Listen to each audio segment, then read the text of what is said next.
The night Michael Jackson invented the moonwalk, he wasn't alone in that studio. What happened in those 3 hours would remain a secret for over 40 years, until now. This isn't just the story of a legendary dance move. This is the story of how a broken young man found magic in the darkness, and how that magic changed everything we thought we knew about impossible. March 25th, 1983. Studio A at Westlake Recording Studios in Los Angeles was supposed to be empty. Michael Jackson had booked it for midnight to 3 a.m., specifically requesting that no other staff be present. He'd even paid double the usual rate to ensure complete privacy. The security guard, Frank Martinez, had personally escorted Michael through the back entrance, locking the door behind him with strict instructions that no one was to disturb him until morning. Michael needed this solitude desperately. In just 48 hours, he would step onto the stage at Motown 25 in front of 47 million television viewers. The pressure was suffocating. Diana Ross had called him that morning, her voice electric with excitement.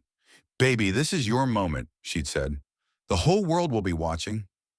But what could he show them that they hadn't seen before?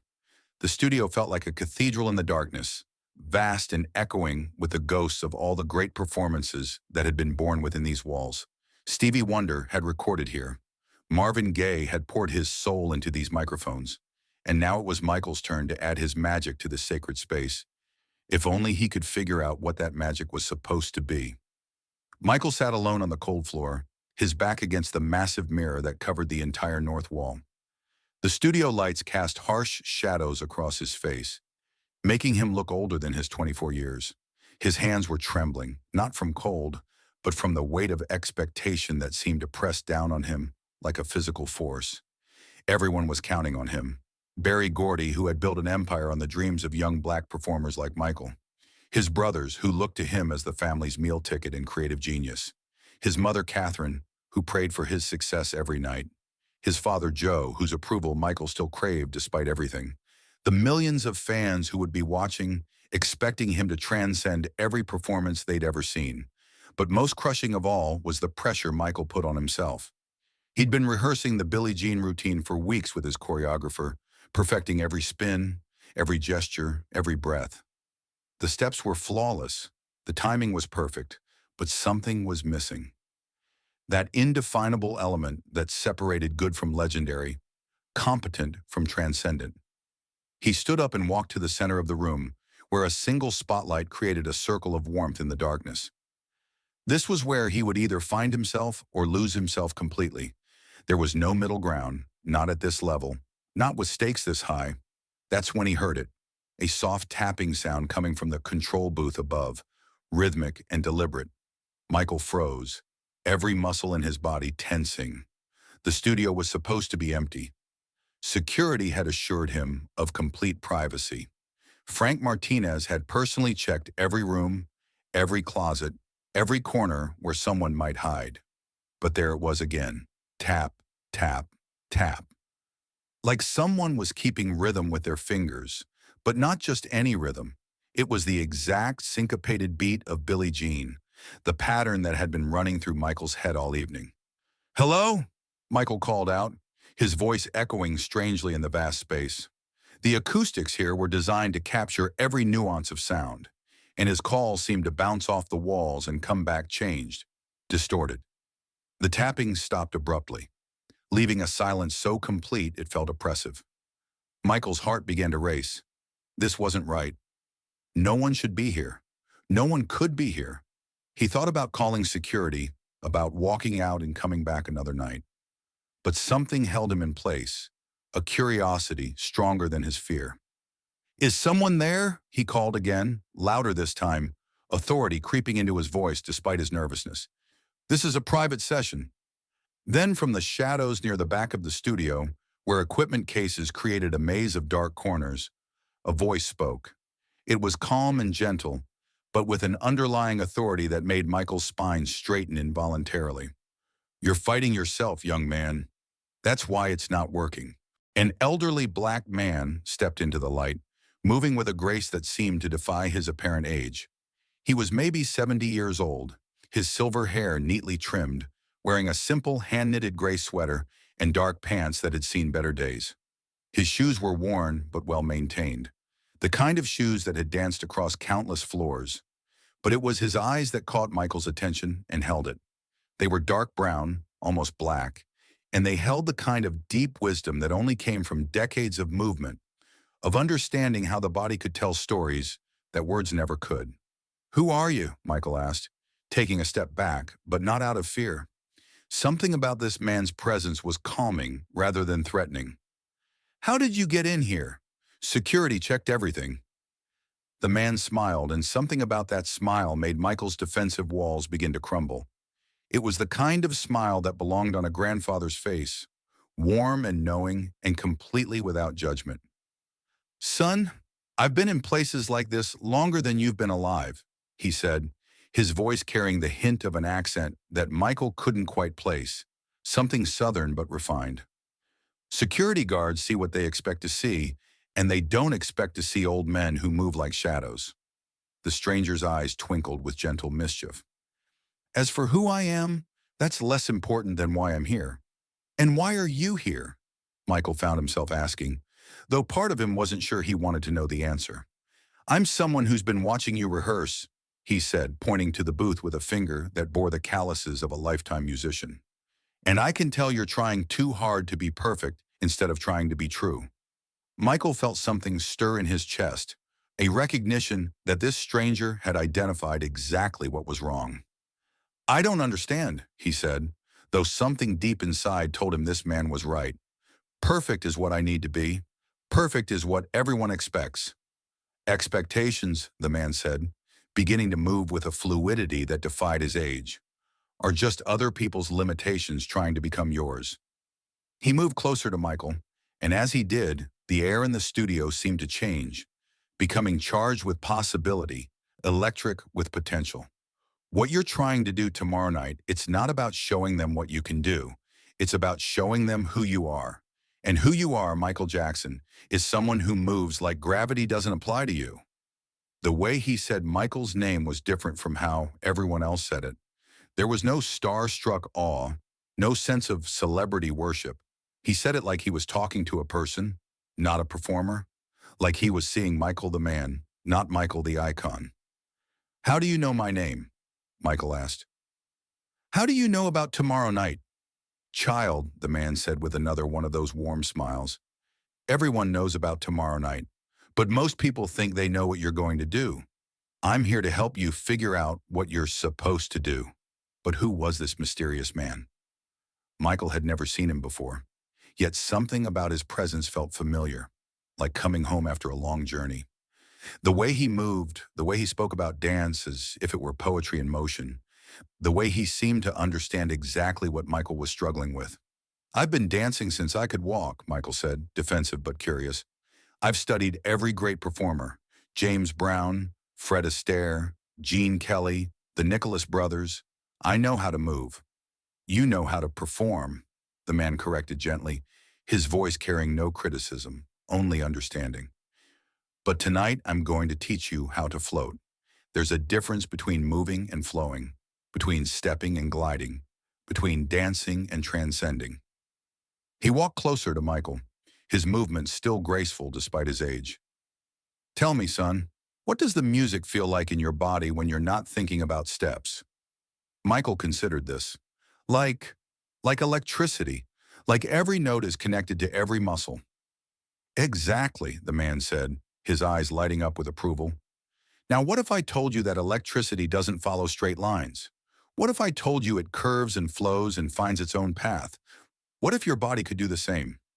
For the next hour, the unnamed teacher worked with Michael in ways no choreographer ever had. Instead of focusing on steps and counts, he talked about feeling the music in your bones, about moving from your center, about trusting your body to do what your soul was asking it to do. "Feel the floor beneath your feet," the man said, demonstrating a movement that seemed to defy physics. His feet appeared to slide backwards while his body maintained the posture of walking forward. "Now imagine you're borrowing it, not standing on it. You're a guest in gravity's house and you can leave whenever you want." The demonstration was mesmerizing. The old man's feet moved in a way that made Michael's eyes unable to track exactly what was happening. It was as if the laws of physics had simply agreed to take a break for this one moment. "How did you do that?" Michael asked, his voice filled with wonder and frustration. "The same way you're going to do it," the teacher replied with quiet confidence. "By stopping trying to control it and starting to trust it." Michael tried to copy the movement, but his feet stuck to the floor like they were glued there. Every time he attempted to slide backwards, his body would tense up, his mind would interfere, and the magic would disappear. Frustration crept across his face, the familiar enemy that haunted every rehearsal, every recording session, every moment when perfection felt just out of reach. "This is exactly the problem," Michael said, his voice tight with disappointment. "I can see what you're doing. I can understand it logically, but when I try to do it myself, it's like my body won't listen to my brain." The teacher watched Michael's attempts with patient eyes, nodding as if he'd seen this struggle 1,000 times before. "That's because your brain is the problem, not your body. Your mind is trying to solve this like a math equation, but magic doesn't work that way." "Then how does it work?" Michael asked, wiping sweat from his forehead despite the studio's cool temperature. "It works through trust," the man said simply, placing a gentle hand on Michael's shoulder. The touch was warm and somehow reassuring, like a father comforting a frustrated child. "Your body already knows how to do this. Your soul already understands the movement. But your mind keeps getting in the way, trying to control something that can only be surrendered to." Michael stared at this stranger, who seemed to understand him better than people who had known him for years. "That's easy for you to say. You're not the one who has to perform in front of 47 million people." "No," the teacher agreed, "but I'm the one who's been performing in front of people longer than you've been alive. And I'm here to tell you that the secret isn't in being flawless, it's in being fearless." He moved back to demonstrate again, this time slower, breaking down the impossible movement into its component parts. "Close your eyes, son." Michael hesitated. In his world, closing your eyes meant being vulnerable, and being vulnerable meant being taken advantage of. But something in this stranger's presence made vulnerability feel safe, even necessary. "Stop thinking," the teacher said, his voice becoming softer, almost hypnotic. "Your mind is getting in the way of your body's wisdom. Trust what you feel, not what you think." Michael closed his eyes, and suddenly the studio felt different. The pressure, the expectations, the fear of failure, all of it seemed to fade away. There was just the music playing softly in his headphones, the feeling of air against his skin, and something else. Something that felt like freedom, like possibility, like coming home to a part of himself he'd forgotten existed. "Now," the man's voice seemed to come from everywhere and nowhere. "Imagine you're Michael the child, not Michael the performer. What does that little boy want to do with this music? What does he feel when he hears those rhythms? Don't think about cameras or audiences or critics. Think about the 5-year-old who used to dance in the living room just because the music made him happy." And that's when it happened. Michael felt something shift inside him, like a lock clicking open after being stuck for years. His body began to move without conscious thought, flowing backwards across the studio floor in a way that felt like gliding through water. His feet were doing something impossible, something that looked like he was walking forward while moving backward, but it felt as natural as breathing. The sensation was unlike anything Michael had ever experienced. It wasn't just movement, it was transcendence. He felt weightless, timeless, connected to something larger than himself. This was what he'd been searching for without knowing it.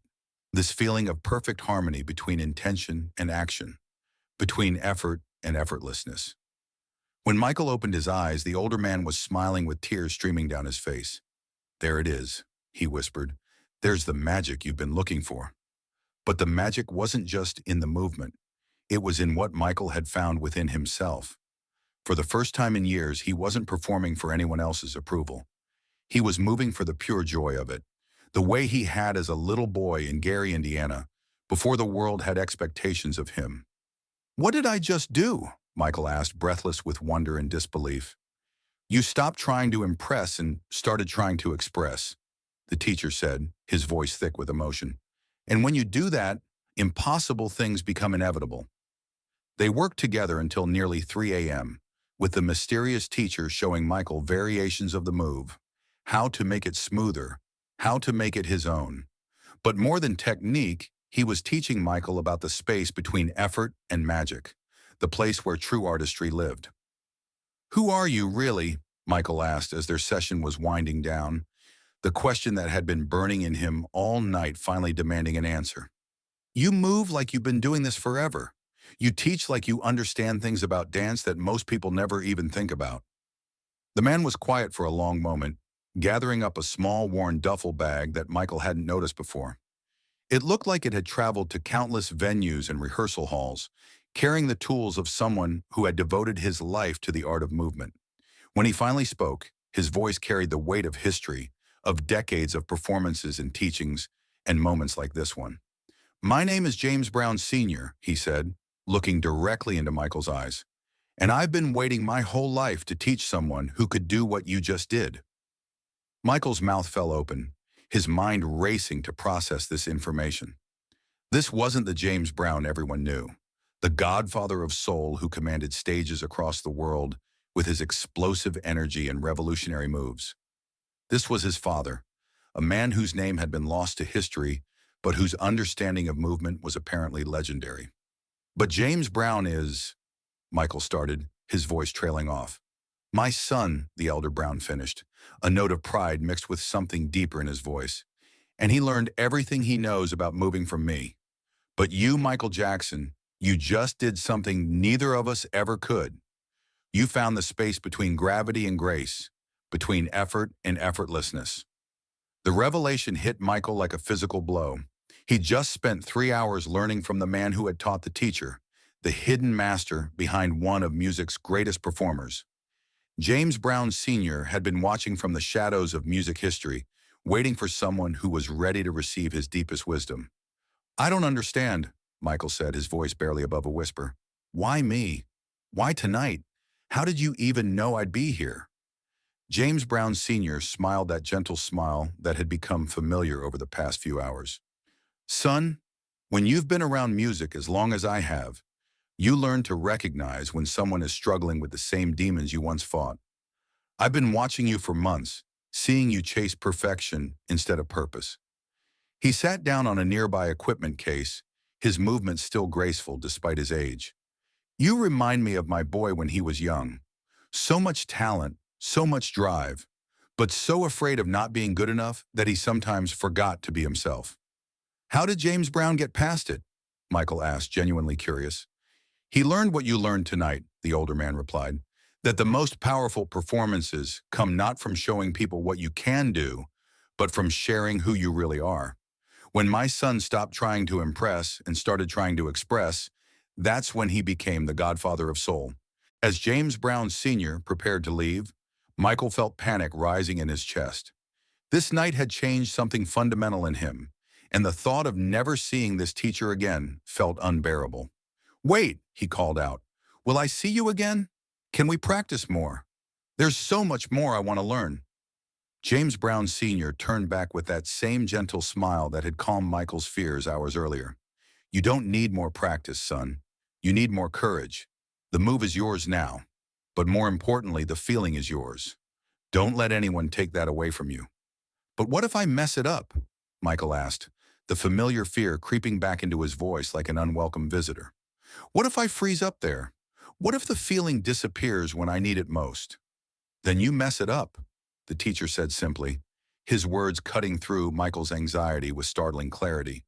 "But you mess it up while being yourself, and that's better than succeeding while being someone else." The old man picked up his worn duffel bag and walked toward the studio door, but before leaving he turned back one final time. The fluorescent lights cast long shadows across his face, making him look both ancient and timeless. "Michael," he said, his voice carrying the weight of prophecy, "what you learned tonight wasn't really about dancing.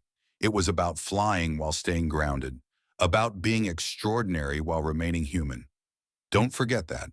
And when you're out there tomorrow night, when those lights are blazing and millions of people are watching, remember this moment. Remember that magic isn't about being perfect. It's about being true."